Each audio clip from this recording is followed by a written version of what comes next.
దూత media power of news. నమస్తే, welcome to దూత మీడియా. నేను పవన్. కేంద్ర ప్రభుత్వం ఇటీవల ఒక పెద్ద నిర్ణయం తీసుకుంది. ఒకే దేశం ఒకే పన్ను అనే నినాదంతో జిఎస్టీని తెచ్చినప్పుడు ప్రతి వస్తువు సేవపై ఈ పన్ను వేస్తూ ప్రజలకు కాస్త ఇబ్బంది కలిగించింది. ముఖ్యంగా బీమా పాలసీలపై 18% జిఎస్టీ విధించడంతో ప్రజల్లో అసంతృప్తి బాగా కనిపించింది. జీవిత బీమా, ఆరోగ్య బీమా ప్రీమియంలపై ఈ పన్ను భారంగా మారింది. అయితే ఇప్పుడు కేంద్రము శుభవార్త చెప్పింది. ఈ కొత్త నియమం ప్రకారం వ్యక్తిగత జీవిత బీమా, ఆరోగ్య బీమా పాలసీలపై వేస్తున్న జిఎస్టీని తొలగించాలని నిర్ణయించారు. ఈ విషయాన్ని బీమా సేవలపై ఏర్పాటైన మంత్రుల బృందం కన్వీనర్ సామ్రాట్ చౌదరి ప్రకటించారు. ప్రస్తుతం ఈ బీమా పాలసీలపై 18% పన్ను వసూలు చేస్తున్నారు. కానీ కేంద్రం ఈ పన్నును పూర్తిగా తీసేయాలని ప్రతిపాదన చేసింది. ఈ ఆలోచనలకు అన్ని రాష్ట్రాలు కూడా సానుకూలంగా స్పందించాయని తెలంగాణ ఉప ముఖ్యమంత్రి భట్టి విక్రమార్క చెప్పారు.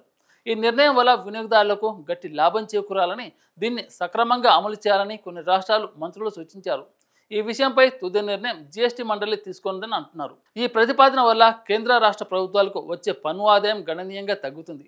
ఒక అంచనా ప్రకారం సుమారు 9,700 కోట్ల రూపాయల పన్ను రాబడి తగ్గే అవకాశం ఉందని చెప్తున్నారు. అయినప్పటికీ 18% జీఎస్టీ తొలగిపోవడం వల్ల ఆరోగ్య, జీవిత బీమా తీసుకునే వాళ్లకు భారీ ఉపశమనం లభిస్తుందని చెప్పాలి.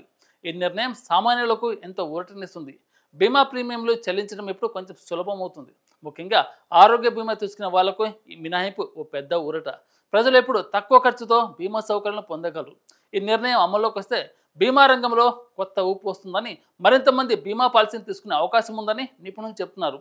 ఈ ప్రతిపాదనను జీఎస్టీ మండలి ఎప్పుడు ఆమోదిస్తుంది, ఎలా అమలు చేస్తారు అన్నది ఇప్పుడు అందరి దృష్టిని ఆకర్షిస్తుంది. ఇలాంటి ఇంట్రెస్టింగ్ అప్డేట్ కోసం దూత మీడియాను సబ్స్క్రైబ్ చేయండి. Thank you.